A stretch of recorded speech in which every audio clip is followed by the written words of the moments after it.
Good morning and welcome back, I think, for our last installment.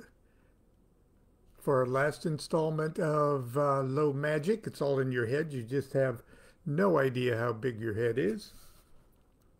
It's been a real pleasure reading this book. It's one of my favorite ones anyway. And I'm glad that it's been so well received, at least according to your comments and everything. Tomorrow, I will be starting another book. And I may have already decided which one it's going to be, but I'm not quite totally sure yet. But I will be starting another one tomorrow. And thank you very much for all of your suggestions. And I will guarantee you that it will be one that many of you have requested. So it should be fun, and I look forward to that too. So we're going to finish up chapter 13, the exorcism of Our Lady of Sorrows. And this is just part 4, the post-mortem of the exorcism. And then I'll read the epilogue. And then we'll be through with the book. So once again, thank you for sitting through all of this. And I hope you'll join me again tomorrow. Part 6, post-mortem. And the epigram at the very beginning is from Joseph Conrad. The belief in a supernatural source of evil is not necessary. Men alone are quite capable of every wickedness.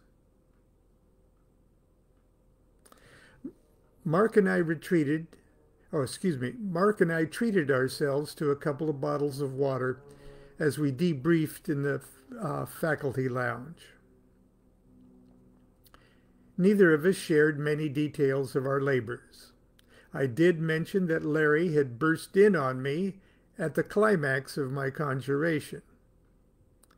We giggled uncomfortably for a moment, then fell silent, as we both realized that Larry's office was the only place in the building that neither of us had worked on. At that moment, the door opened and Larry poked his head in. "Sorry if we bothered you, Larry," I said with more than a hint of sarcasm. "I just wanted to make sure you guys were all right. What was it that you were doing?" Larry was visibly agitated. Mark shot back an answer. "Just helping out Sister Martha. You'll have to ask her for details." "Well, if it has anything to do with the computers, I'm doing a backup tonight, and it will take a while." "Nothing to do with your computers," I told him, "and we're done for the night."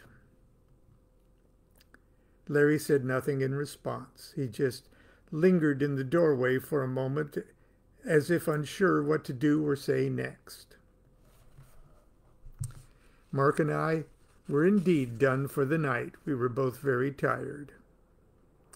I wanted nothing more than to get home, take a long shower, and sleep all day, which is pretty much what I did. I woke up early in the afternoon and in the cold light of day replayed the events of the night before in my mind.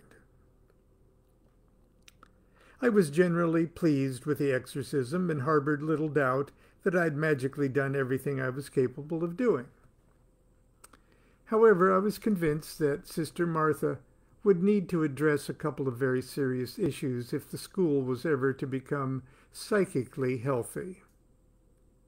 And most obvious, and the easiest to correct, being the layout of the administrative staff area. I'd be completely remiss in my exorcist duties if I neglected to advise Sister Martha, in the strongest terms, to immediately hire a commercial feng shui consultant to rearrange the area.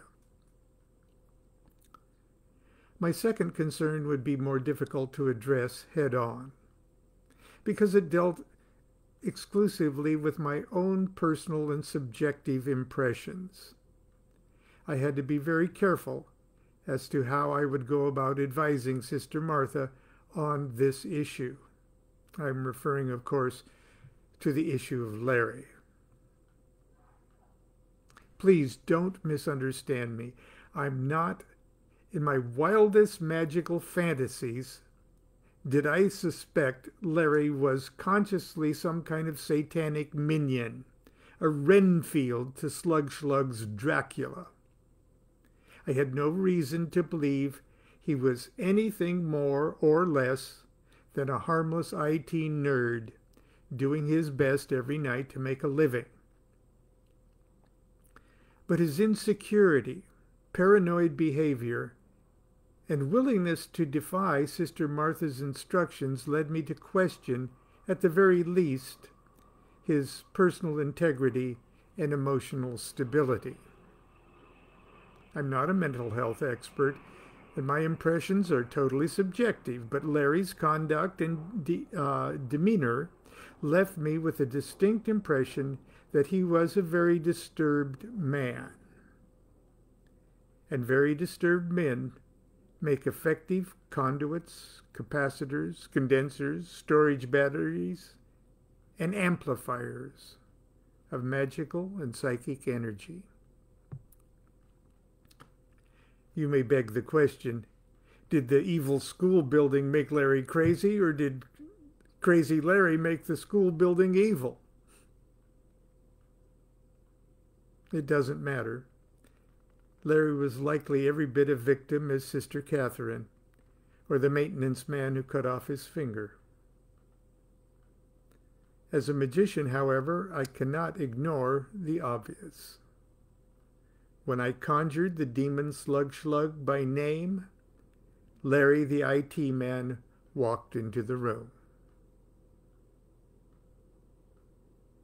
Larry was, in all likelihood, an unwitting cog in the great nightmarish machine that was Slug.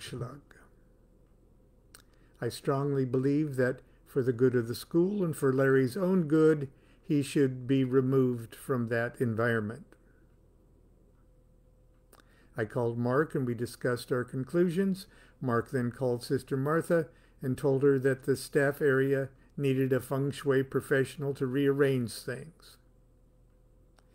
Being inclined to embrace New Age concepts, she enthusiastically agreed and said she'd do that immediately. Mark then mentioned that we both had our serious concerns about Larry, that he twice interrupted us and made us feel uncomfortable. Then she confided that she, too, was uncomfortable with Larry working there at night, and there were other issues she didn't want to share regarding his character and, quote, habits. She said she was probably going to let him go soon. I wish I had a more colorful and dramatic way to end this story, but I don't. I think that it's probably a good thing. Several months later, Mark asked his Reiki instructor how his sister was and how things were going at Our Lady of Sorrows. He told Mark, as far as he knew, things were going fine. In this case, I'm hoping that no news is good news. And that's the end of the chapter. And here's the epilogue to the entire book. It's all in your head. You just have no idea how big your head is. And my epigram is from Homer, from his hymn to Demeter. Come now, grant me an easy life for my song, and still again may I pray to sing you a song.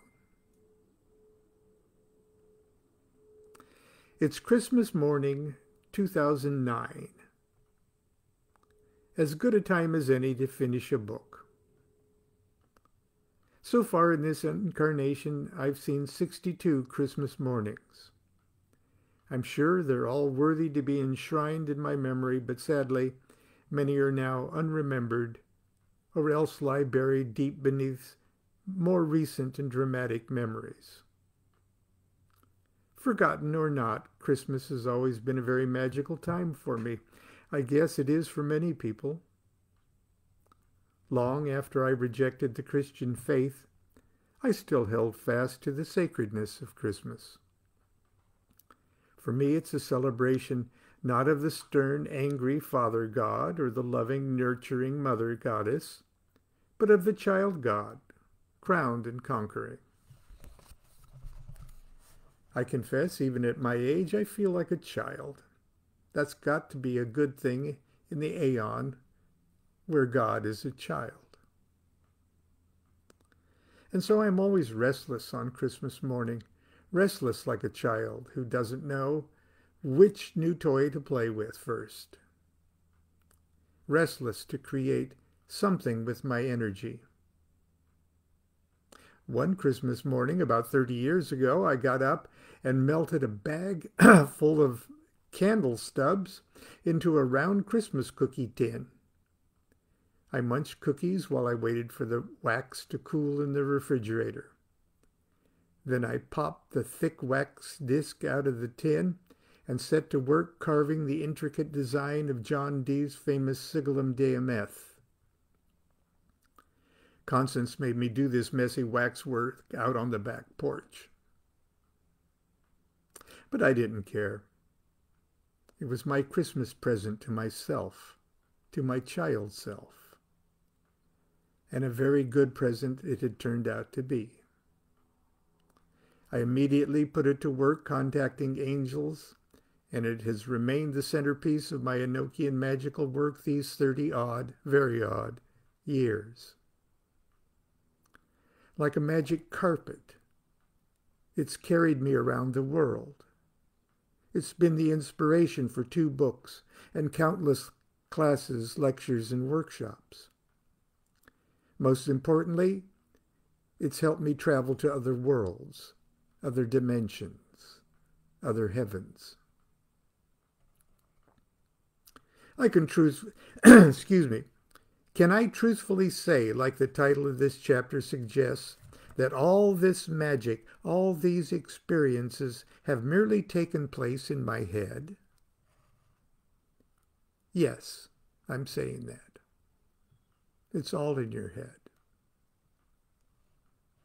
But please don't forget the second part of my outrageous statement. You just have no idea how big your head is. As I observed earlier, mind and consciousness transcend the boundaries of the brain, transcend the boundaries of time and space. That's how big my head is. Nothing can happen outside of it, because there is no outside of it. When I close my eyes, where are the sun and the moon and the planets and stars? Where are the aethers and the Sephiroth and the hierarchy of gods, archangels, angels, spirits and intelligences and demons? They're all in my head. That's where they live. That's where they are real to me. And that's where they live. That's where they are real to me when I open my eyes also. Am I suggesting that all your magic, all your experiences, all your universe is merely taking place in your head? I'm tempted to say yes. But to be perfectly honest with you, I can't say for sure. Because although I'm pretty sure I exist, I can never be absolutely sure about you.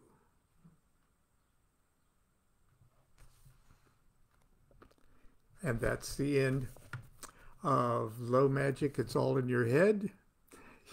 You just have no idea how big your head is. Thank you for being with me on this, I guess, our third book we've read together. Tomorrow we'll start a new one. I hope you enjoy the choice of books. I've got quite a few to choose from at the moment, so I don't think we'll run out for a while. Anyway, enjoy your weekend and be good to yourself and be good to each other. Do what thou wilt shall be the whole of the law. Love is the law. Love under will. Bye.